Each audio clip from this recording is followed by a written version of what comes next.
Kilat News Updates.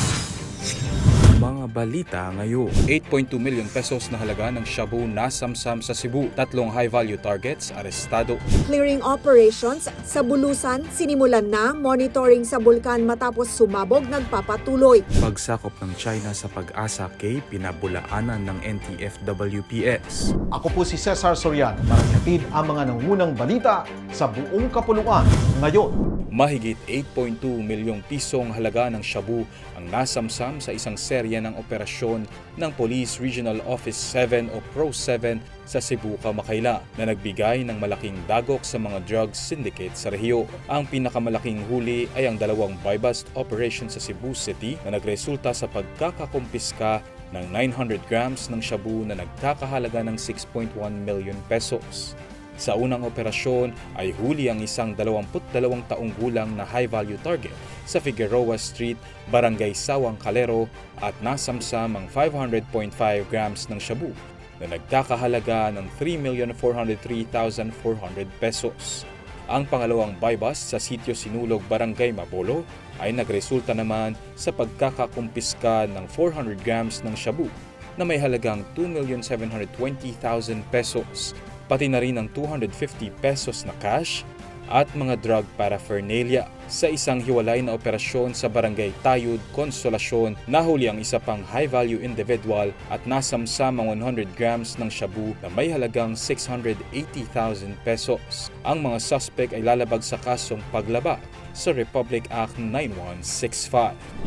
Agad na sinimulan ang clearing operations ng Sorsogon Provincial Government Bureau of Fire Protection, Philippine National Police at mga miyembro ng Sorsogon Provincial Disaster Risk Reduction and Management Council o SPDRRMC matapos ang pagsabog ng Bulusan ng 4 o'clock ng umaga.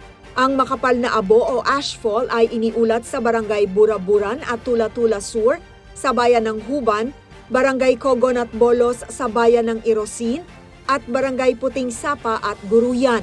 Ayon sa Philippine Institute of Volcanology and Seismology o PHIVOLCS, nagsimula ang pagsabog ng Bulusan ng 4:36 ng umaga at natapos ng alas 5. Wala pang iniulat na pinsala o sugatan matapos ang pagputok ng bulkan, ngunit pinayuhan ng publiko na manatiling alerto at maghanda sa emergency response measures. Itinaas na ng PHIVOLCS sa Alert Level 1 ang Bulusan kasunod ng pagsabog nito. Dagdag ng ahensya, ang Bulusan ay kasalukuyang nasa estado ng low-level unrest at may posibilidad ng phreatic eruptions. Kaya pinaalalahanan pa ng PHIVOLCS ang mga residente na umiwas muna sa 4-kilometer radius permanent danger zone ng Bulusan upang maiwasan ang aksidente o panganib. Naglabas ang National Task Force to West Philippine Sea ng mga litrato at video ng katatapos lamang na interagency maritime operation sa Pag-asa K sa West Philippine Sea. Ito ay sa kabila ng iniulat ng Chinese media na nakuha na ng kanilang bansa ang kontrol sa Sandy Cay o ang Pag-asa K2. Sa isang statement, sinabi ng NTF-WPS na 4 na composite teams mula Philippine Navy, Philippine Coast Guard, Philippine National Police Maritime Group ang idineploy sakay ng rubber boats sa Pag-asa K1, 2 at 3, gayon din sa mga kalapit na katubigan nito.